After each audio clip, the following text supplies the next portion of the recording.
welcome to the Vlogging Pod. You wake up the next morning, go to make your coffee, and something feels off. Gas prices have jumped overnight. Certain foods are suddenly harder to find. News alerts are coming in, but they are vague, scattered. And then it starts to come together. Something happened thousands of miles away, and it didn't stay just there.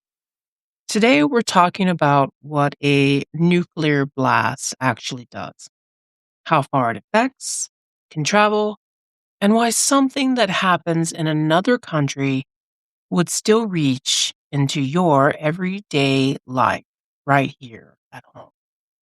Because the truth is, a nuclear explosion doesn't stay where it lands.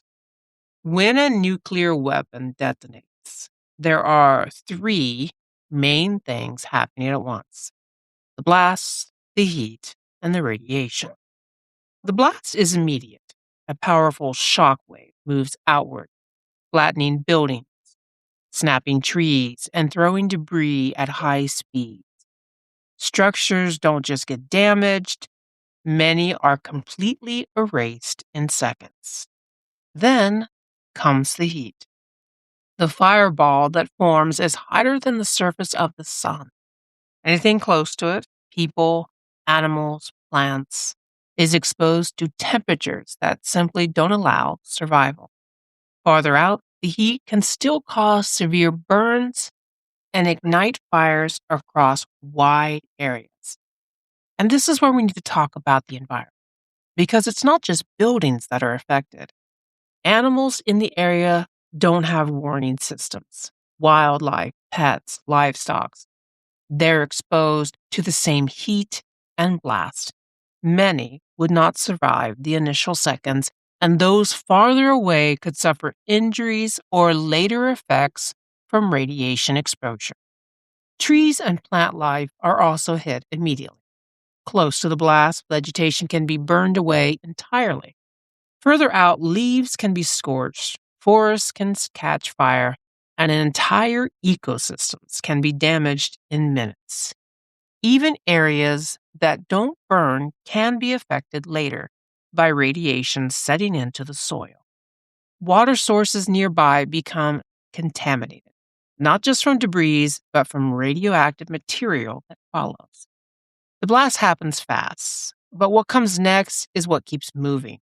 After the explosion, dust, debris are pulled into the atmosphere, mixed into what is radioactive material, what we call fallout. And fallout doesn't stay put. It moves with the wind.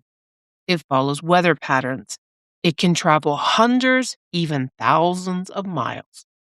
Some of it can rise high enough to enter global air currents and eventually settle far from where the explosion happened. Borders don't stop fallout. Weather decides where it goes.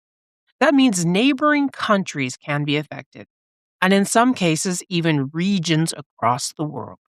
Now let's bring this home, because even in the physical blast never reaches the United States, the effects still can. Gas prices are one of the first things people would notice. The Middle East plays a major role in global oil supply. Another major disruption in that region can cause prices to rise quickly, even here. It's not just about where oil comes from, it's how global markets react. Food is another piece. Shipping routes, fertilizer supplies, grain moving are all connected globally.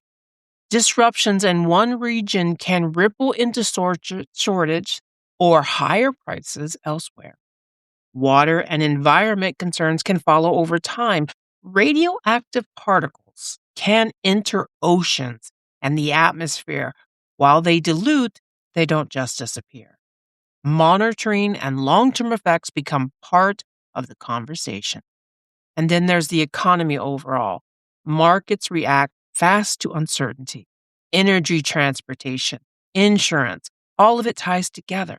When one part of this system is shaken, the effects spread outward. There's also a legal and humanitarian side to this. The use of nuclear weapons raises serious questions under international law, especially when it comes to civilian impact and long-term environmental harm. Organizations like the International Court of Justice have addressed these concerns, and agreements such as a treaty of prohibition of nuclear weapons reflect how seriously the global community views the risk.